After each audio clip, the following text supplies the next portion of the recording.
So, a warm welcome to our dear Move Days participants. We have already arrived at the fourth Thursday of this year's Move Days, and we have dedicated this focus week to the topic of posture, the topic of ergonomics, and I have a luminary in the field with me today. I warmly welcome Dr. Dieter Breithecker. He has been working in this field for over 4 decades, heads the German Federal Association for Promoting Posture and Movement, is an internationally renowned speaker and scientist, has published many studies on the subject, and we couldn't imagine a better expert for this session.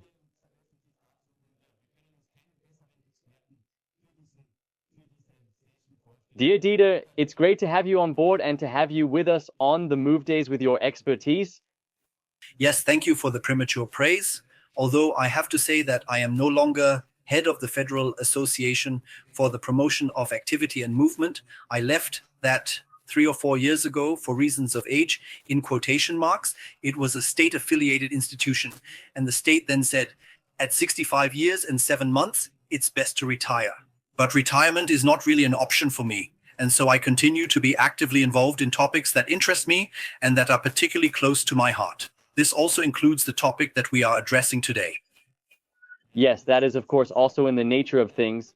Today's topic of rest, sitting as a resting position and sitting quietly, is perhaps the main topic of today's session. This leads us directly into the topic. How do you see the topic of sitting? Is there such a thing as correct sitting at all? Studies also show that even 4 hours a day sitting can shorten our lifespan.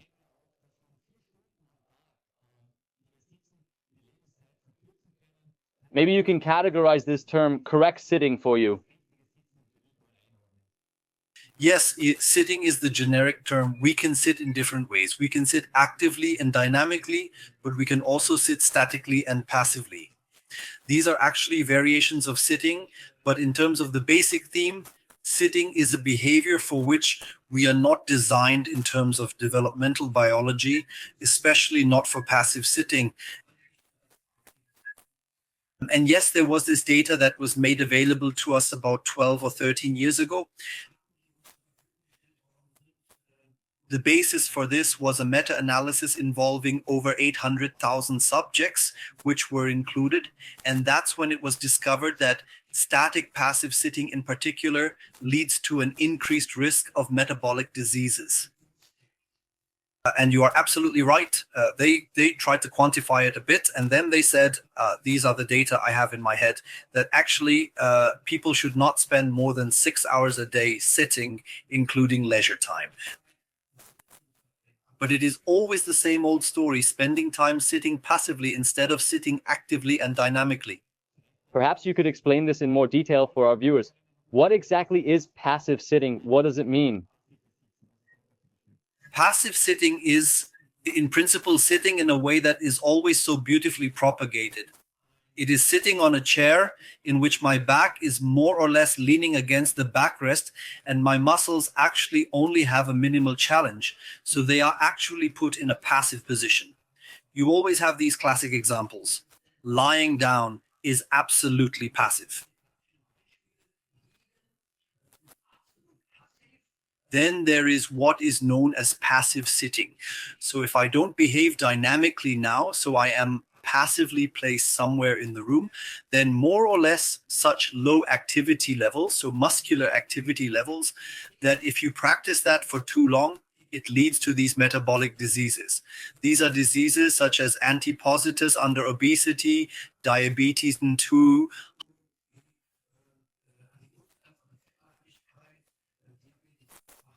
high blood pressure. And in the meantime, it has also been found that this is in turn the basis for other serious deadly diseases, such as cancer.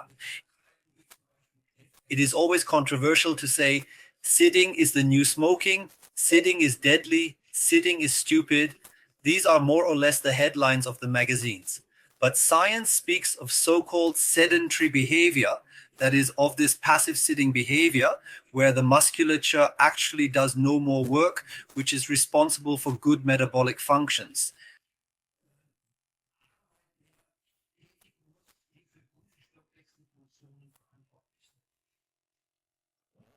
Yeah, the data has been available for a long time. These are not new findings, And yet, of course, it is also the case in people's everyday lives that we have become accustomed to it. We sit in school and it actually begins there for hours. Then it continues in training, perhaps also at university, or of course at work, where we usually spend many, many hours passively sitting.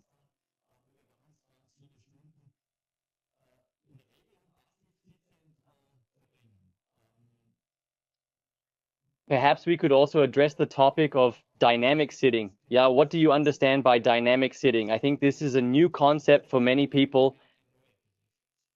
Yes, it is a term that is actually already very much misused by advertising. Today, almost everyone talks about dynamic sitting. Even if an office chair has a synchronous mechanism, then that is already dynamic sitting. But dynamic sitting is actually a sitting where the body can more or less develop its dynamics based on how it organizes itself.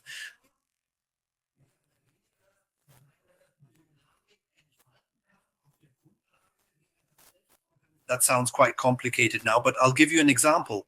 If I stand up now, then something happens that is clear to everyone because I am no longer sitting in a chair. Everyone knows that when you stand, there are more or less changes from your supporting leg to your free leg.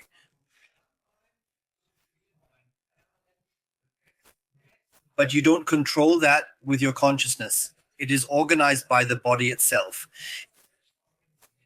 If we stand for a longer period of time, these movements become more intense. That means we play with the pelvis, circle it, or we also take a few steps depending on the space available to us. This is a more or less self-organized physical behavior that our body develops to a greater or lesser extent when there are no restrictions to maintain a healthy physical, substantial, and emotional balance. That is, I just feel better when I can do that. It is better for my bodily functions and my mind. So a concretion participates in it. It is simply more alert in the absorption of information and also in the organization of actions. So this dynamic of the body presses on the entire system. And the idea now is to use so-called active dynamic sitting. How do I bring this, let's just call it intelligent behavior in a sitting position? And then we all know that we had used a seat ball decades ago. There were no so-called active dynamic chair solutions yet, but there was the sitting ball because the sitting ball allowed exactly that. If I sit now, these, let's just call them permanent changing postures on the ball, will also occur without me thinking about them. It just comes about as it does when you are standing. So, and now there is, just because the seat ball has not caught on so much due to certain risk components, there are just solutions. For example, I now have a so-called stool here. You see that it has a convex curvature down here.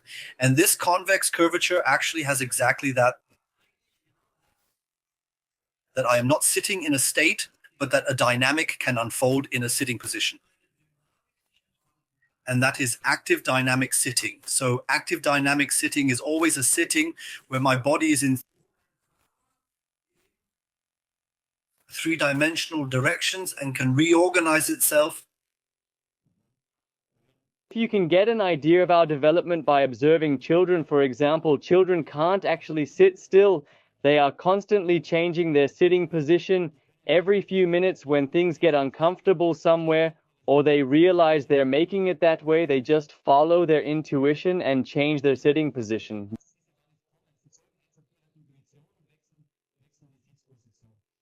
Do we unlearn it? Or when do we forget how to do that, and how can we get it back? You are actually addressing what encouraged me to work with furniture and to collaborate on how chair function should look. So Maria Montessori says, observe a child and you will see from the child's behavior how body, mind, and soul develop. She formulated it something like that. And when you watch children who, by the way, can't sit still for a minute, then actually practice on a static chair exactly what I just showed.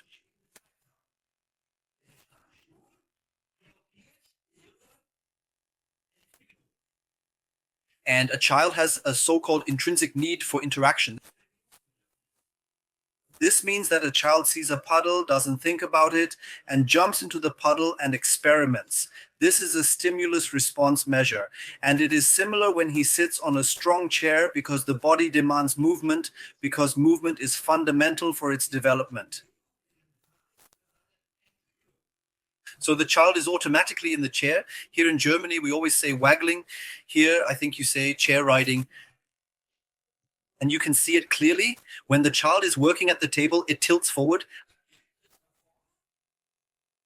A slope in the seat towards the center of this slope in the seat automatically results in a better posture. And then it tilts backwards to relieve the back in this passive attitude to listen. And now and then it also tilts to the side. This means that depending on the need that is requested, activity, rest, dynamics, guides the child on the chair in such a way that this activity supports its development. This decreases during puberty because during puberty, we no longer have this intrinsic need for movement. But when you get to adolescence, where students might be more likely to say, I'd rather sit on a couch, that's comfortable, that's this emotional comfort, but not the physical necessity. If you give them objects like that, they don't even think about them, and they also develop their movement, because movement is elementary. You can basically transfer that to adulthood. This also means that even if you have been trained to sit passively for decades as an adult, you can still learn this intuition, this intrinsic behavior with an active dynamic chair. The train has not left the station yet. No, the train has never left. Our system is always malleable. Of course, it is difficult when an adult has been trained from childhood to sit still, to want to sit. If you then have a chair, let's just call it that allows you to sit actively and dynamically, so to speak, and you sit on it. Because you have to imagine it like this. All the asomotoric is geared towards when I sit down somewhere, meaning passivity. If something suddenly moves, I get a fright at first because the body's sensory system, which is no longer accustomed to it, is suddenly activated. I always make this clear with an example.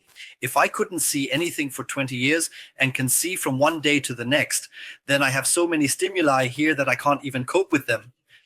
But then you get hooked on it and it has these positive effects too. Is it similar to a training session? If you decide you want to run a marathon, you don't start with 30 or 40 kilometers, but maybe with 3 or 4 kilometers. Does that also apply to the chair? That in practice you first spend less and less time on this active dynamic chair?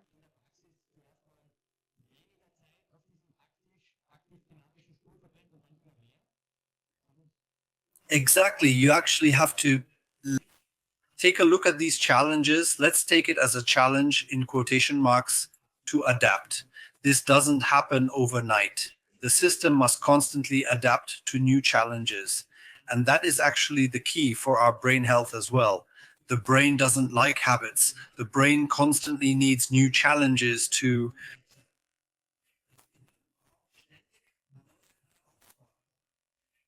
adapt accordingly. And adapting also means that the corresponding nerve cell networks are built up here, which also have a positive overall influence on the brain's malleability.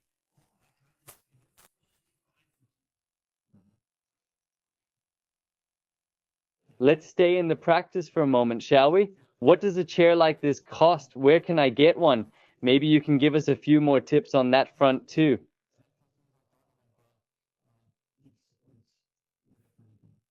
Well, it actually starts with a simple ball-shaped stool that you can get for, let's say, 1780 euros. It is adjustable in height and is actually similar to a so-called office swivel chair, which has similar functions in that we have a multi-dimensional seat that may cost around 700 or 800 euros because it has other adjustment functions. But for practical purposes, it is helpful to say, okay, I'll try to integrate the idea of the sitting ball the simplest way into an office, and it can change from time to time.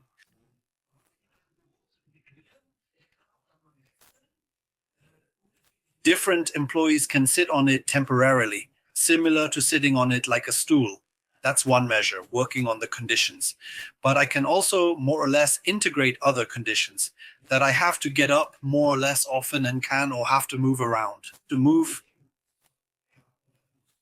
Another measure that is increasingly popular is, of course, height adjustable desks, the change between standing and sitting. How do you assess this development? What can you say about it?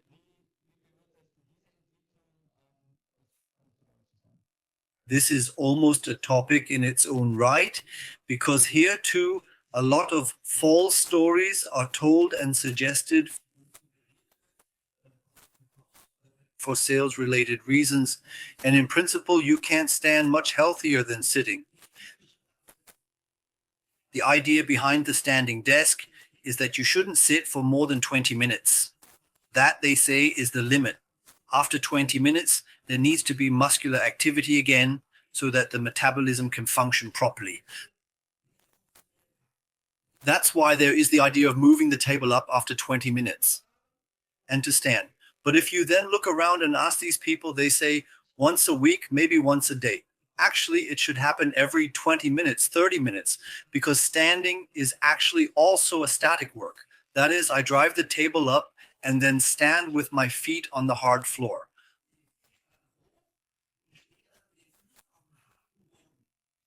The blood sinks to the lower extremities. The carriages tense up. The blood is no longer transported back into the bloodstream, and then we tire. And then we quickly return to sitting and leave it at that because it is more emotionally comfortable. And there is always help. For example, I have an option here at the back. I have a height adjustable standing desk that I can adjust to different heights. And then I have a so-called standing aid. That means I work here in what is known as a position between sitting and standing. You might not have been able to see that well. So between sitting and standing. That means I have opened the hip angle, have a flexible seat that keeps me moving and also takes the strain off my lower limbs. Another aid, in addition to a so-called standing aid, is mats. If you have a mat and stand on it, preferably barefoot or with socks without shoes, then exactly that happens. A strengthening dynamic unfolds from the feet, thus activating the calf muscles so that they don't tire too quickly. Another aspect is that there are balance sports where you can stand, which then also support sensor motor skills when standing, i.e. the intelligent sequence of movements when standing.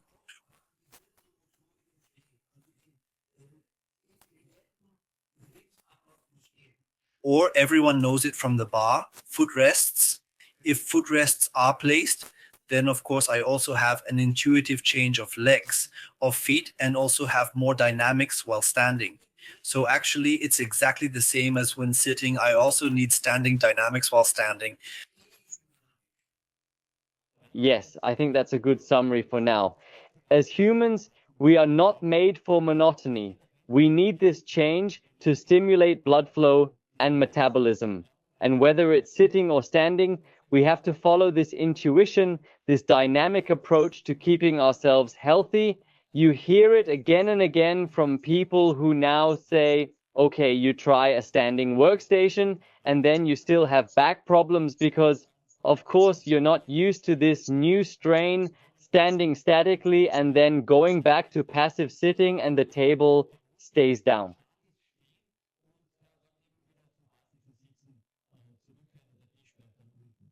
From that point of view, the recommendation is certainly to train yourself to do it in small steps, just as with dynamic sitting, perhaps starting with half an hour in the morning or half an hour in the afternoon, for example, to reactivate the calf muscles. I speak from my own experience.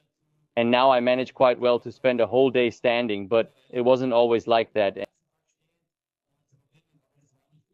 And yes, especially the calves and the gluteal muscles when stretching the hips, they really have to work. But of course, that has a nice side effect.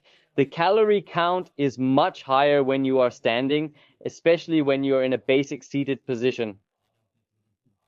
So there are positive effects over the year for the weight issue too.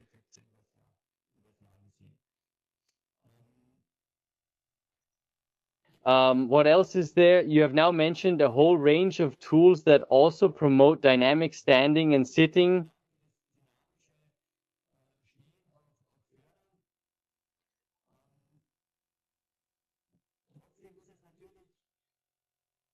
We need this challenge, but it's not always that easy. We also have to work. We can't keep reminding ourselves to stop working and change our position or raise the table.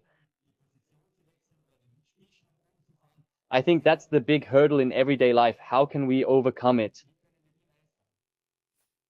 That is precisely the point why we are talking about such conditions, such as an active dynamic sitting function, for example, because I don't have to think about it now. That means I can work in principle, but my body is organizing this change in load autonomously. That's the first step when we talk about how do I get more movement into my office day. That I say, how can I organize it through the circumstances, that is, through the sitting function, so that movement arises while I work?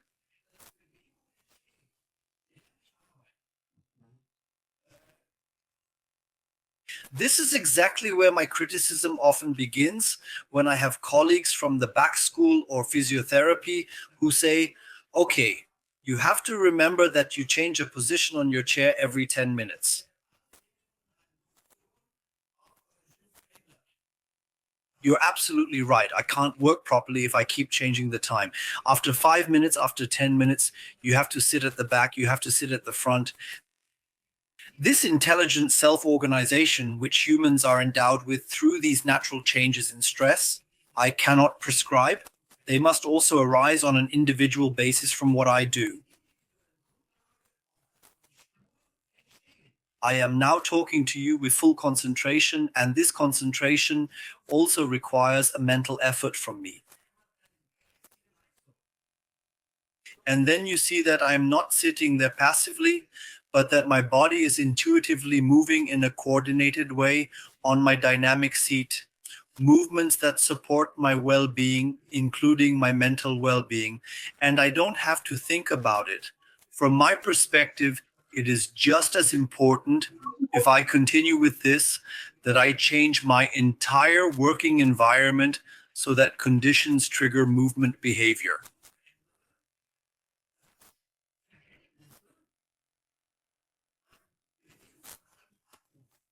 A small example, my waste paper basket is not next to my desk, it is somewhere far away in the corner.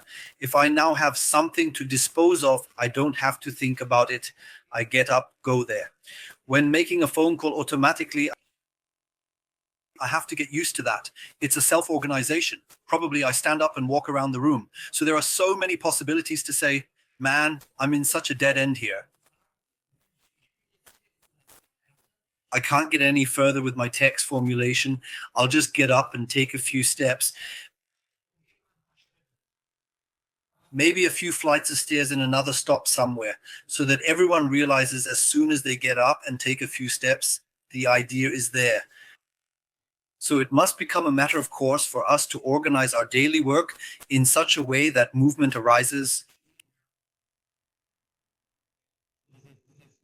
The use of great thoughts that come while walking, which already existed from the great thinkers of antiquity who also held their meetings and discussions while walking, has of course also been propagated by great thinkers of modern times, such as Steve Jobs, for example, who also held his important meetings while walking. This may initially require awareness that you can do it that way at all. We're in a habit loop there too. So thank you for sharing these tips with your work organization. Even if they're simple, you have to address them, and only then can you implement them for yourself and organize accordingly. We are, after all, in an age of technology. Are there any current trends and developments that might help us to use technology to support us in this process? Now, it is not for us to make the decision to take everything away from us, but perhaps to regain this intuition. You are also up to date on this. Can you tell us something about it? Yes, there is a trend for us to increasingly observe and control our bodies and their behavior, and then even to improve certain behaviors. The best example of this is our smartphones.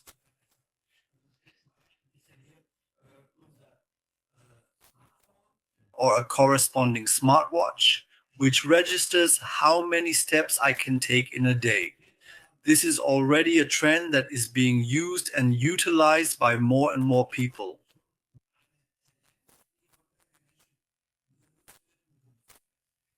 I have now developed a sensor with a startup company. And this sensor also measures activity that my smartphone or smartwatch doesn't measure at the moment. For example, activity when sitting. This is a sensor. It is not that now it looks different. It is placed here on the hip. And that can now, for example, exactly by means of appropriate algorithms, analyze what my movement behavior is like when sitting.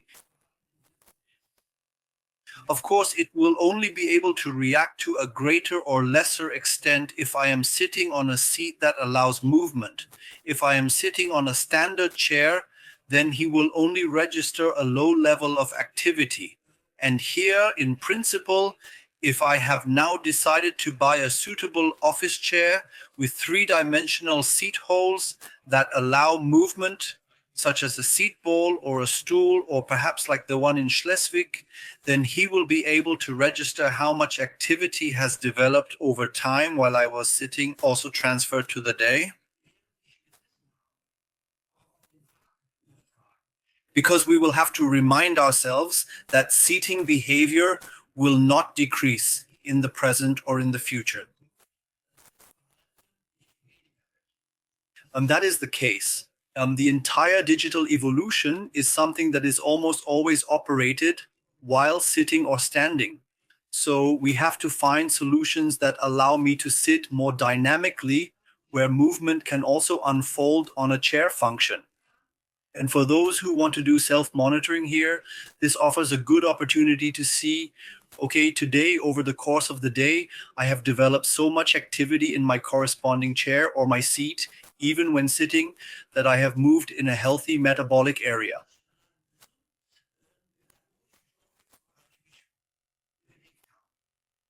Besides the fact that I get up and I'm on the move, you can also measure the calories, the calorie consumption, etc. here.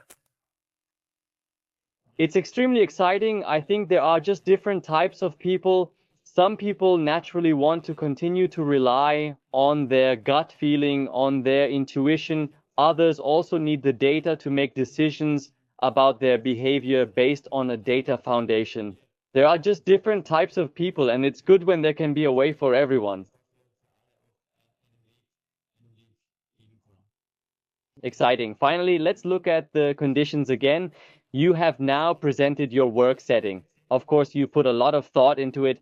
Anyone who is self-employed can, of course, set it up quite well for themselves. If you work in a larger organization, it may not always be that easy. And then it is also important to convince the managers and the management that it makes sense for the employees to do it.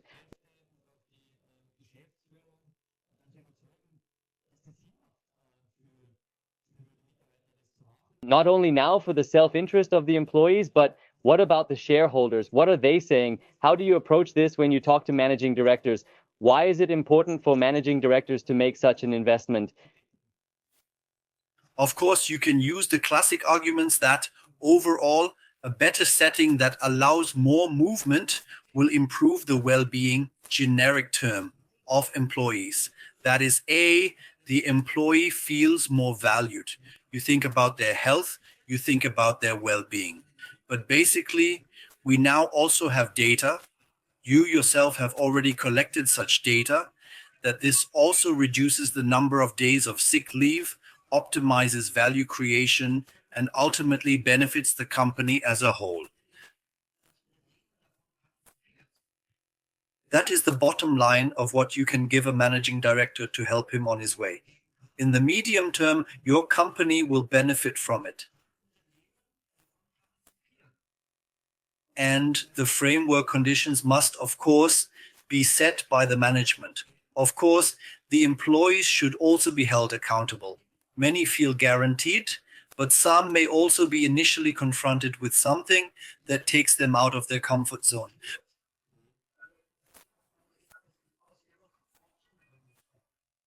But you have to guide them too until they have crossed the threshold where they realize, okay, I feel the benefit. And that also benefits my free time, because if I don't spend all day sitting in an office somewhere, frustrated and exposed to stress factors, but rather more thought is now given to me too, then I can say, I can express myself differently. And that also benefits my free time. I don't come home tired. I come home full of energy and can do something positive with my free time.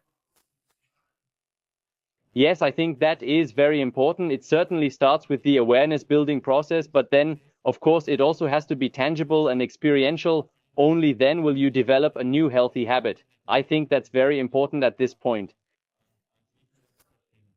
There we have the example again with the standing table. I know so many companies that have said, then from the management, we now have a sitting desk for all our employees. But go through the office. Most of them are back in their chairs and the standing desk is not being used at all.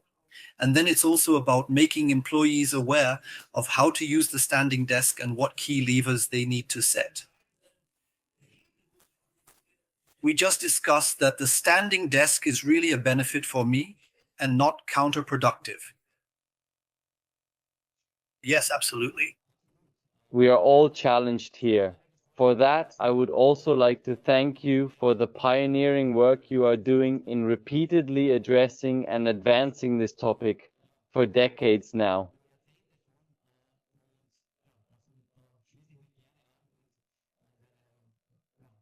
I am happy to join you, and with Movevo as a partner, we are definitely on your side because the positive effects for everyone simply outweigh everything. 74% in Austria and Germany suffer from back problems for several days once a year. It's not done in a day, and there is still a lot to be done. There is still a lot to be done, and we all have to take responsibility for ourselves. You can take yourself a little by the nose now, but you have to know how to implement it. And I think you have given us a lot of interesting tips for today. Finally, a personal question for you. What does you have shown all these possibilities, working day look like? How many hours do you spend sitting, standing, dynamic, etc.? Maybe you could give a picture of your personal everyday life.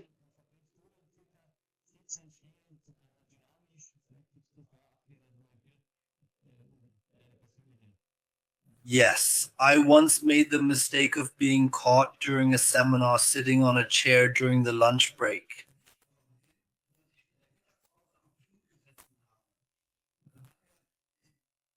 Then a seminar participant told me, I catch you smoking because when you're sitting, it's new smoking. But it was really a lack of circumstances. There were no standing desks there. Otherwise, I would have eaten standing up too. I don't usually spend much time sitting down. This is an exception because I'm virtually tied to a seated workstation here due to the internet cable. But you are sitting dynamically, aren't you? But I sit dynamically, exactly. That is, when I sit then dynamically, with me, you can also just find everything. Everyone at the meeting wobbles in their chair. Then I have dogs that keep me busy. I spend a lot of time outside. I love nature and I can see the difference it's making to me. And I'm already 71 that this is important for my physical and mental well-being. And I always think here we are once again referring to a mentor, Professor Holman from the German Sport University Cologne. He always stood for exercise and died at the age of 96 as a result of a corona disease, but he still exercised well into his 90s. In principle, you need this mental and physical challenge because our system is malleable, and the more challenging stimuli are provided at various levels, the more positively I can shape the system.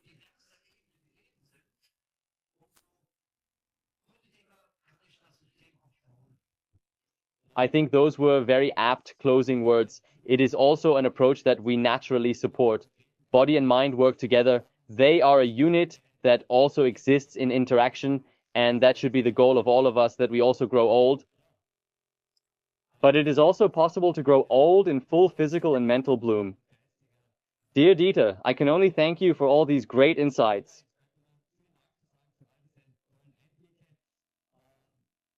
This has certainly opened a few doors for our participants.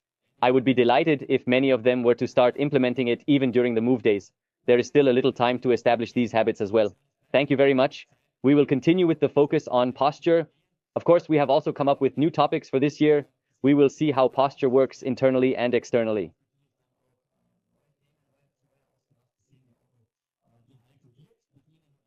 This plays a very important role in our emotional well-being. We will discuss this in more detail next week with our new expert, Andrea Latrich, Karl Bauer. Thank you for today, and dear Dieter, all the best. Yes, thanks again to you and your team. You are doing a fantastic job. I see it on LinkedIn. And come to Germany. Bring this movement to Germany. I admire everything you have achieved, everything you have set in motion. And we here in Germany would also benefit from it. We'll do our best. Thank you very much. The plans are already in motion.